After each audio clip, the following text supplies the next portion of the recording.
And let's go to Monday's Daily Mail. The Taliban are continuing to disappoint me. I don't know about you guys, but I had a lot of hope in Taliban 2.0, plant-based. I thought they were going to be woke this time, but apparently not, because female TV presenters and reporters in Afghanistan are forced to cover their faces on air after a new Taliban order. But they promised. They promised. I know people say GBNews are conservative, but we don't do that here. We could, but we're not. Never say never. Exactly. Well, I can think of a few presenters whose faces I would cover. Not female, though. No, well, you know. Start with me, by the way. Oh, well, no, that's depriving the world. But, well, first of all, from a pragmatic perspective, just having presenters on television who can't show their faces, I mean, that doesn't really seem to me like it could work, because it's such a communicative position. But from a more serious social perspective, is it just the case that women are being erased from the public discourse? Yes. I mean, that's what it seems like. Well, yes, I mean, essentially everything that they pledged to do when the transition happened appears to have been a tissue of lies. I mean, what a shock.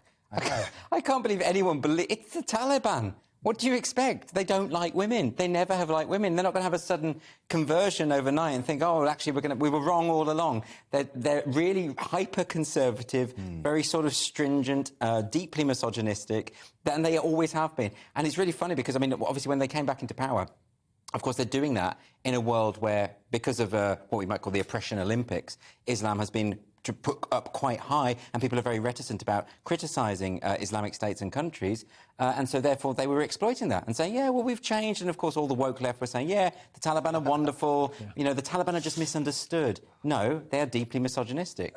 Let me throw them a bone. Here we go. Wish me luck with this one. Back up the Taliban. Has there been any identifiable change in approach or tone from the Taliban? I mean, they've been giving interviews to Western outlets, even in recent weeks. They've become more savvy. Right. They're more active online. They haven't been booted off Twitter. Are they on Twitter? Yeah, loads of Taliban accounts on Twitter. Yeah, they're really popular there now. So, no, have they been rehabilitated? No, because the essence of their ideology is that they are rooted in tradition and the past and scripture.